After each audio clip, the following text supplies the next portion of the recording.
On April 2, President Trump started a long chain of events which potentially led to the movement of $2.4 trillion around the world. Starting tomorrow, the United States will implement reciprocal tariffs on other nations.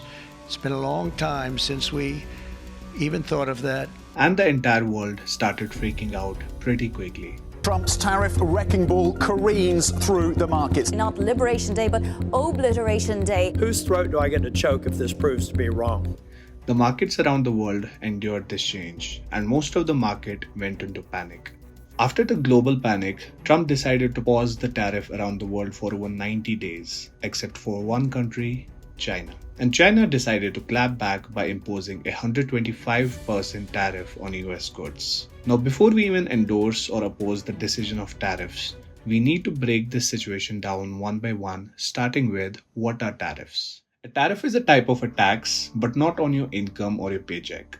It's a tax that the government puts on products that come into the US from other countries. That could be cars, electronics, clothing, steel, anything that's made overseas and then sold here. Let's say an American company wants to buy $10,000 worth of parts from China to make refrigerators. If there's a 10% tariff, that company now has to pay $11,000 instead of $10,000. That extra $1,000 doesn't go to China. It goes to the US government. Now multiply that across every imported product in the country. Billions of dollars of stuff coming in every month. And that is a lot of money being collected. The idea of tariffs isn't natively new. To understand why Donald Trump is so obsessed with tariffs in the first place, you have to go back, way back to the very foundation of the United States. Long before there was an income tax, before the IRS even existed, tariffs were actually the main way the US government made money. In the 18th and 19th centuries, the federal government collected most of its revenue by taxing imported goods. It was simple because ships came in with foreign goods and a portion of their value went straight to the US coffers. This idea of protecting American industry by making foreign products more expensive became a major political weapon. Especially in the 1800s, tariffs were used just to help the US manufacturing against stronger European economies. Fast forward to the 20th century, global trade began opening up, and free trade deals like the NAFTA 1994 and the WTO participation, which was in 1995, made tariffs less central. The US leaned into globalization. Supply chains spread across continents, and cheap imports kept prices low for the consumers. Now the thing is that Trump didn't invent the idea of tariffs, but he definitely rebranded them. He took this old, somewhat forgotten tool and brought it back like it was a revolutionary concept.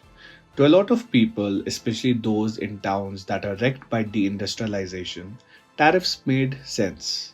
Something used against us for many years by other countries, China in particular, but others, not just China, others, and taken advantage of us, ripped us off, and left us for dead, frankly. In both 2016 and 2024, Trump campaigned on bringing jobs back, making things in America again, and punishing countries that, in his words, took advantage of the US economy.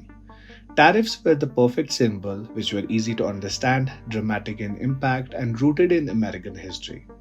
But while his first term dabbled in tariffs, mainly with China and steel, his second term went all in. He didn't just slap tariffs on specific industries. He launched a universal 10% tariff and backed it up with targeted hits on entire countries, which included China, Mexico, and even allies like Canada. To Trump, tariffs aren't just about economics. They're about leverage, they're about dominance, and most importantly, they are about reshaping how the US relates to the rest of the world. So what does the 2025 tariff plan include in the first place? Firstly, the big change is that Trump's 10% tariff is implemented on everything. Right at the start of April, Trump put a flat 10% tariff on every single product that is coming into the US. The second thing that was introduced was Liberation Day tariffs. On April 2nd, just days before that 10% tax kicked in, he even added higher tariffs on specific countries. China got hit the hardest, on extra 34% tariff on top of the 10%. Other countries like Germany, Vietnam, South Korea also got slapped with tariffs ranging from 20% to 49% depending on how big their trade surplus with the US is. The third part included industry-specific tariffs. The next thing that Trump did was he went after entire industries. Cars and auto parts now have a 25% tariff if they are made outside the US. For semiconductors, Trump ordered an investigation into chips coming from Asia.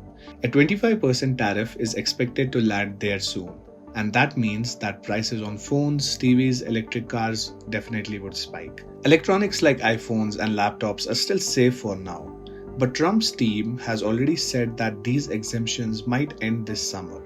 So if you're thinking about upgrading your iPhone, probably this is the right time to do so. So all in all, this entire situation also led to a lot of consequences, and all of that happened in just a week's time.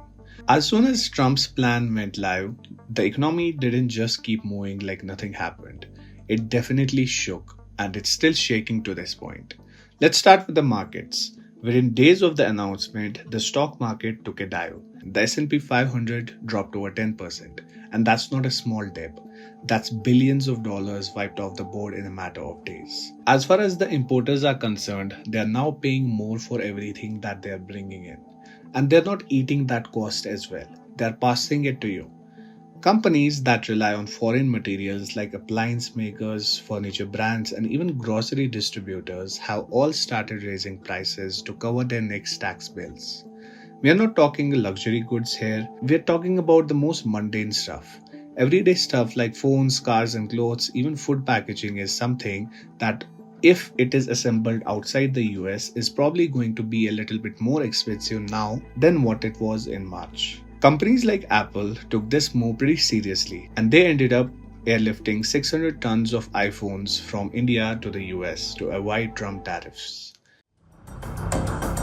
Apple reportedly went to great lengths in order to avoid tariffs imposed by President Donald Trump.